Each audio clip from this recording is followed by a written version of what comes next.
The World of Gene Shepherd.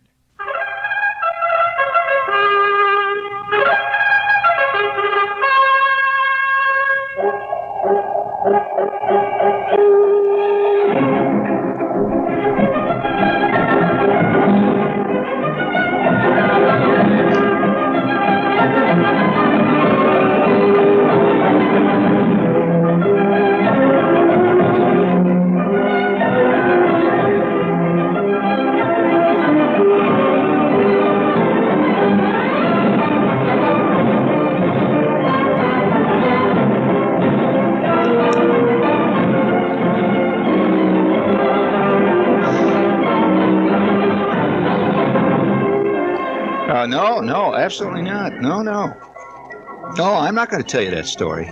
I mean, absolutely not. I mean, I'm going to teach you to stop booing like that. I mean, you boo and holler, and then you expect to get your way, too. You just can't have it both ways, buddy. I mean, you're liable to get what you ask for sometime. I mean, you sit out there in the stands, you holler, boo, boo, kill the umpire. At which point, somebody's liable to pick up an M1 and bang. Then what are you going to feel like? Well, if you're a slob like you are, you probably will cheer.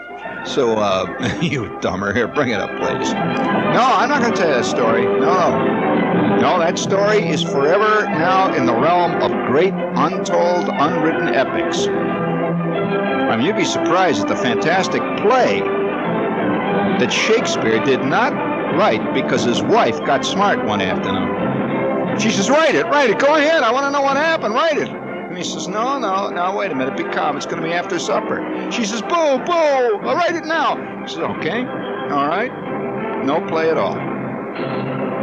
And the world lost one of the great masterpieces. Now, you just blew it. I was going to tell that story. Last night, I was beginning to tell a story about how, at the age of 9, I got involved in the world of pornography right up to my hocks, and you booed when I said I was going to tell that story. So, I am acceding to your booing. No. Once I have slammed the great rusty iron door of desire, it is all over. Speaking of serious episodes of life, there are many people today who actually base reality on what they see in the films and what they've read, what they watch on television. I mean, I really believe that in many people's, more and more by day, it's growing. Reality of many people's lives is showbiz. And in fact, a lot of people will stand in line just absolutely in the rain for weeks to see a showbiz hero in the flesh, because that will then, I suppose, confirm to their mind that reality exists. Yeah, it's a crazy thing. It's like, do you know that on several occasions recently, showbiz doctors, Marcus Welby types, have addressed graduating classes of real doctors? Now, you mean you don't see the madness to this? Of course. I mean, it really is something. I remember the time when, who played Elliot Ness? Right. Who played a G-man on television? Right, Ephraim Zimbalist. Well, Ephraim Zimbalist one time addressed the graduating class of real G-men. Now, that's madness. I mean, it really is madness. but that's really Pirandello, you know. Pirandello, the great what was his nationality? You know he's not Swedish, right?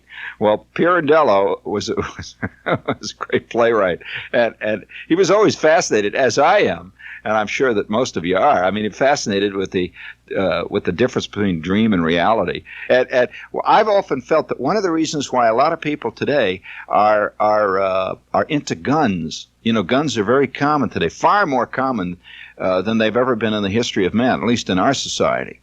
And I think one of the reasons they are is that they know little about guns. That to them, a gun is something they've seen on television. In fact, I heard a guy one day. I was in a waiting room, waiting to see somebody, and there was a guy sitting there talking to another guy, and this is just quite recently, and he says to this guy next to him, he says, I'll tell you, he says, I never feel safe unless I got a gun at home, and you never know somebody coming in. He assumes a lot of things. One thing, he assumes that he could hit something with the gun.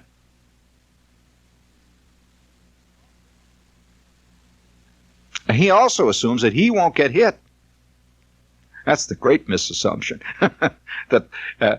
I think this comes from watching television, and good guys never get hit. In other words, if you believe that it's the good guy that loses in a gun battle, or wins rather, in a gun battle at all times, bullets know no morality. I mean, they really don't. And I don't want to come on, and do any kind of moralizing here. But I'll tell you a funny thing about guns.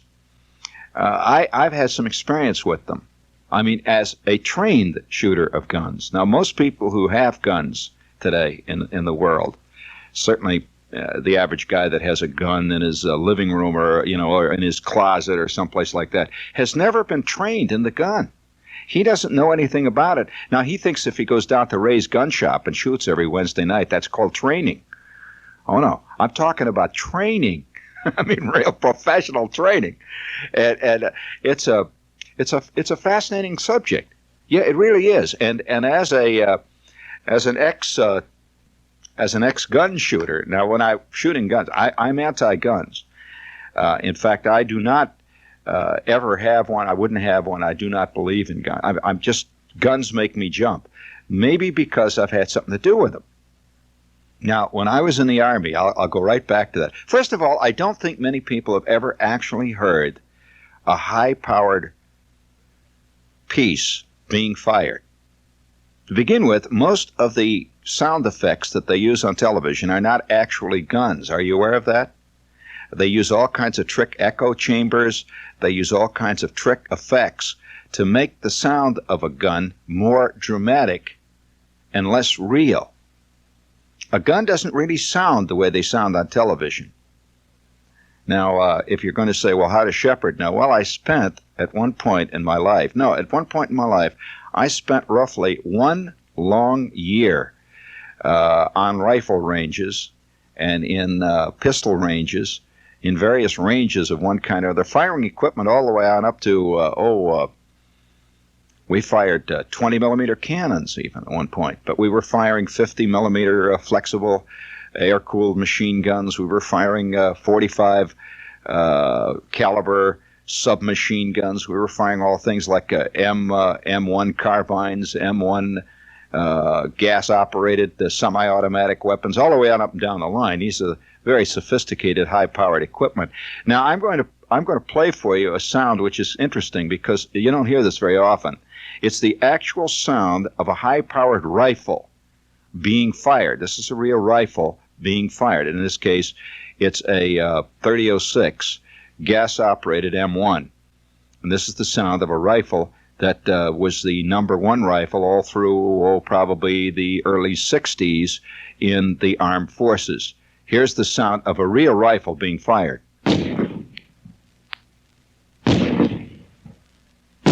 Okay.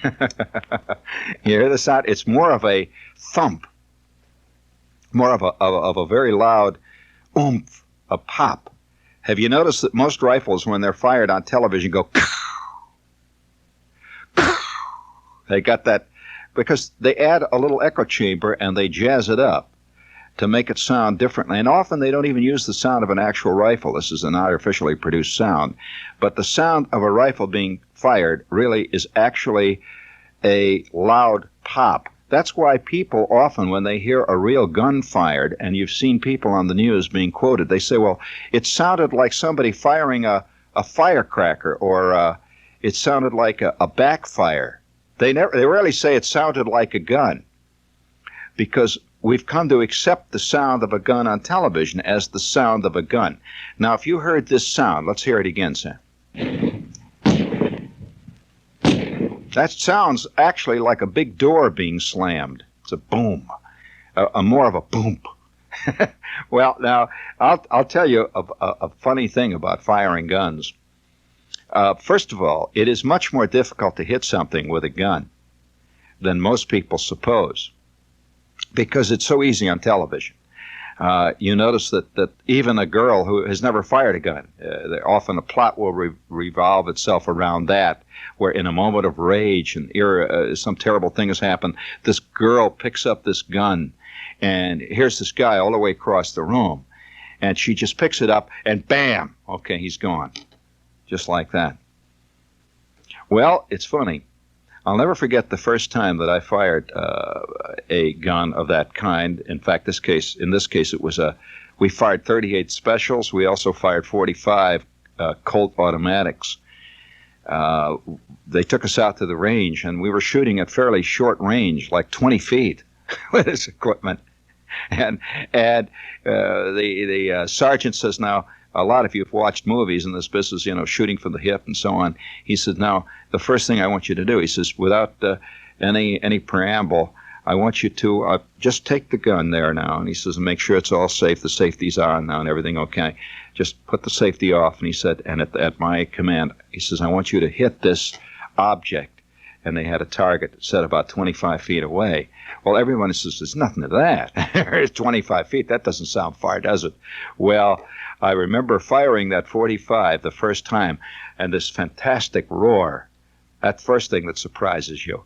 Not only the roar, but the tremendous recoil and shock that the weapon gives you, and the fact that your hand involuntarily shoots towards the sky, and up your hand goes like that, and there's the target sitting down there, absolutely unscathed. You can't figure it out. So he says, try another one. Nothing. Well, you shoot again. Nothing. Till finally he says, something wrong with his gun, Sergeant. He says, no, you're learning that little piece of metal that flies through the air is highly volatile and can only be controlled by someone who really, unless it's a happy accident, which probably most of life is. There's a lot that goes on in, getting back to this whole thing of guns. Do you know how they train a guy to shoot in the Army? Do you actually know? Occasionally you'll see a scene where they'll be out at the rifle range. You'll see them sitting out there. They'll say, we're going. You've seen that once in a while in films, like a Marine film or something. But this is only part of it. In fact, it's only a tiny bit. And the rifle range itself is the culmination of the training. Now, this is something I've never seen in a film, is the fantastic boredom that sets in when you are being trained in something that seems self-evident, which of course it isn't. You just think it is. And I'm a kid. I'm in the Army, and one of the first things in this infantry training camp, where basic infantry training went on, and incidentally, that's another thing, to learn to be a soldier, an infantry soldier, for example, one who is in various types of combat, requires about as much physical training as it takes, let's say, to play for the New York Giants football team. That's why the infantry is a young man's game. I mean, first of all, it's highly physical. Now, you know what a drainage tile is. There's concrete tiles that are about 18 inches around. I'm not talking about the great big ones. I'm talking about like 18 inches. And they had them set on top of the ground about 100 feet of them, end to end. And they had a lot of them. They lay down there in rows, see. So you'd come running at these things, see, with your full equipment. Now remember, you can barely make it through there, 18 inches, it's narrow, you see, it's maybe 24 inches, but just big enough so that you could actually get through, barely crawling. Okay? Now, you had your pack, you had everything else on it, on you. And this is about 60 pounds, between 60 and 70 pounds was the pack for starters, not including your helmet, not including your sidearms, your rifle or your carbine or whatever you were carrying, including bayonet and all the rest of the stuff, and you would come running at this thing at a command. The sergeant out there or the guy at the obstacle course, you're all lined up, you see, and you've got your equipment on, and they would holler, "All right, let's go. At the count of 3, I want a full run. I want you to dive into them tiles, and at that point we will begin timing you, and if you don't cut it, man, you're going to keep going through them tiles until you make it in less than 27 seconds. All right, here we go. 1. Get ready there now. Come on, let's go. Bend over, get ready to run. I want to see running. 2. All right, here we go. 3. And at that point, you run forward as fast as you can, and you dive into the tile. And you start crawling. Now, to begin with, these tiles were laying in the sun. Now, the air temperature on the outside, we'll say, is 70. On the inside, after you've been crawling like Billy be damned and the air hasn't moved through there, the temperature is about 105 in there. And you start crawling like crazy. And if you've ever had any claustrophobia, forget it. I mean, you're in, because it gets dark in there. You start crawling forward, and pretty soon there's no light. I mean, you're crawling, and you're crawling, and you're crawling, and your knees start hurting. It's concrete, remember that? And your pack is weighing down on you, and the stomach muscles start blowing a gasket left and right because you crawl with your stomach muscles, you know. You're moving like that. Your muscles you're bent over, and by the time you reach the end of that thing, you can't believe how tired you are. And then when you come popping out into the open air and the sun hits you and you can breathe again, the sweat is pouring off of you, you've lost 26 pounds in that one length of tile. You come popping out, the sergeant says, "All right, you, the third one over, yeah, you. Okay, you're going back and do it again. You're 10 seconds long. Now move that thing. I want the lid out." Oh, God almighty. You're... Well, anyway, you'd be surprised at how you learn to do it. Now, that sounds cruel to you, but combat is cruel. And in the end, you find that you can go through tile like a snake going under a garage door. You'd be surprised what you can do. Anyway, all these things culminate, you see, into a guy at the end of this training who can do stuff that he never would have dreamed that he could do, say 4 months before, and it's concentrated. And they don't let you off the hook. You either cut it or you get out, you know. They're not going to say, well, let's pretend you jumped over the thing. I mean, you either keep jumping or next thing you know, you're a company clerk in some outfit handing out T-shirts. So, which a lot of guys wanted. So, nevertheless, every day we would do concentrated training in a thing called sidearms. That's guns. Now, the first 2 weeks, we had nothing but endless lectures with the rain coming down. I remember the rain always coming down, all of us sitting cross-legged in this empty barracks while this guy is lecturing us on the various parts, the pieces of hardware that go to make up each piece of equipment. And so we would sit there with this M1, and as he talks, we would take it apart. And I remember the way the cadence of the speeches, because these guys are training guys and have been training guys, endless faces, you know. And so the speech is almost delivered like a speech of rote. And he would say, "You are now holding in your hand the M1 semi-gas operated M14 weapons. This weapon is semi-gas operated, which means that this weapon can be fired 2 ways. It can be fired." And he goes on, and I could quote verbatim. And you sit there and you take this thing apart, you put it together, you take it apart, you put it together, you take it apart, you put it together. Until it gets, at first you can't do it, you know. You say, "I can't get that spring in there, Sergeant. The spring, something wrong with mine. I can't get a spring in." He said, "All right, stupid, here, let me show you." And he just boom, boom, like that with the thumb, you know, that goes right in. Well, you figure he must have a solid steel thumb. How he can do it? Well, little do you realize that within 3 weeks, you too will have a solid steel thumb. Your thumb will lose all of its feeling. And some guys 100 years after this training, still can feel nothing with their thumb. I mean, because of putting the spring in. Well, you take this thing apart, you put it together, take it apart. The final test comes when you have to reassemble, take this thing apart, reassemble it with blindfolds on in under 1 minute. And you actually can do it. Now, why do you have to do this? That's beyond the scope of this lecture. But you do have to know how to do it. and I'll tell you, you do. You learn it intimately. And also, you are instructed at this point that you have to carry this with you wherever you go, this rifle, which weighs roughly 8 pounds. You carry between 8 and 9 pounds, depending on the particular model. Some of them were over, some were 9.5 pounds. So I'm not going to don't immediately write me a letter and say I don't know what the hell I'm talking about. I'm telling you there are various models. There were various variations on this equipment, and the rough approximation, round figure, would be between 8 and 9 pounds carrying this rifle. Now, you had to carry it with you at all times.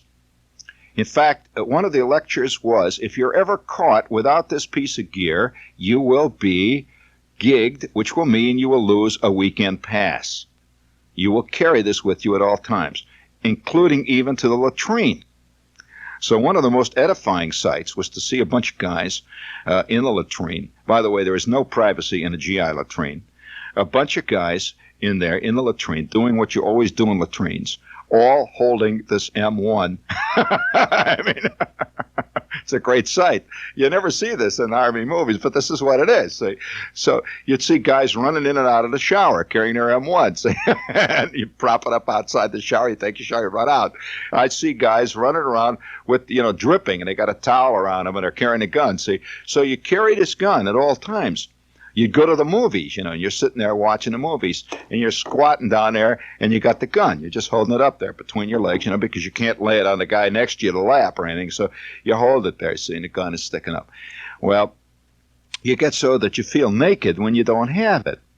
And so the weight is nothing after a certain point. You just hold this thing just as normal. It's like after a while, you're not conscious of the weight of your wristwatch. It's just part of your life. You're not conscious of the weight of your shoes on your feet, are you? And yet, a person who has never worn shoes, ever, let's say if you were to go into some Peruvian jungle, and here's this person, and an Indian there, we'll say, who's never worn shoes, who is now 25 years old, you put a pair of shoes on him, it's an intolerable weight. I mean, that's fantastic weight. Well, you're used to it. Well, that was the object in carrying this gun around, to the point where you could handle the gun like it was just not made of anything. Then we used to do variations on the Queen Anne manual of arms.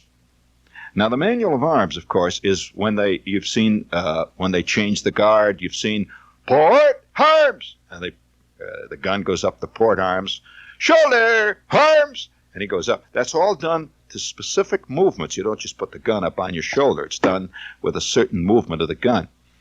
Then we used to do the Queen Anne manual, which the guns, the rifle, it's never called a gun, by the way, it's called a piece, is spun over the shoulder, and it's done. It's a form of an elegant kind of manual of arms, which I'll not go into here. But the point is, you can handle this thing like a champion baton twirler handles a baton. Why? Well, it's because that thing is an extension of you. But parallel to that, now I don't know why I'm telling you this. I'm trying to tell you, though, that to shoot a gun requires training, is really what I'm saying. And some are trained and others are not. And if you ever run up against somebody who's been trained to fire one of these things, your chances are almost nil, because they hit what they fire at. In the afternoon, we would spend not only time taking the gun apart, but we spent time in a thing called the dry range. Have you ever heard of the dry range? Well, the dry range is when you literally fire the weapon without any bullets or anything in it, but you fire it at what could be called a mini range. It's a dry range. It's 1,000-inch range. It's a tiny target. And you fire it under different stances. You'll fire it prone. You'll fire it kneeling. You'll fire it standing. All these require specific stances and specific ways to use the sling on a gun. At first, when you put a sling on you, on a heavy weapon, you can't believe you could actually get the sling on you. It's like breaking your arm. And after a while, you do it just automatically. You throw that sling up, the hand goes down, your elbows are held. It's like learning to be a top-flight pro golfer. He knows how to use his hands. And it's all in the elbows. It's all in the shoulder. It's all in the cock of the neck. Well, we spent 6 weeks squeezing off rounds, and get ready with the LP. We spent 6 weeks squeezing off rounds before that first blow. And remember, just squeezing off rounds. We have spent roughly 2 months in training until that first day when I'm lying out on an actual range with the wind blowing and 300 yards. That's a long ways. 300 yards is 3 football fields away. 300 yards. The first target went up, and I squeezed off my first live round. Oh, it's fascinating. Now, I can tell you this. When you squeeze off the first round, that's an experience you'll never believe. To begin with, you're wearing a steel helmet, and the sound of that gun reverberates in that helmet like the gongs of hell. I mean, you think your brain is blown right out of your shoes. And you just, and everything about you slides. I mean, and the most amazing thing about it is that all of that training has paid off. As you squeeze those rounds off, and week after week goes by, some night I'll do a show about working the pits, which is as close to hell as a man can get. Working the pits is a guy down at the other end of the range, putting the targets up and pulling them down as the sound of these screaming bullets go whistling through the air over the parapet around him. Thousands of bullets screaming down towards the other end of the range, and you can hear the distant roar of those guns, that distant thump.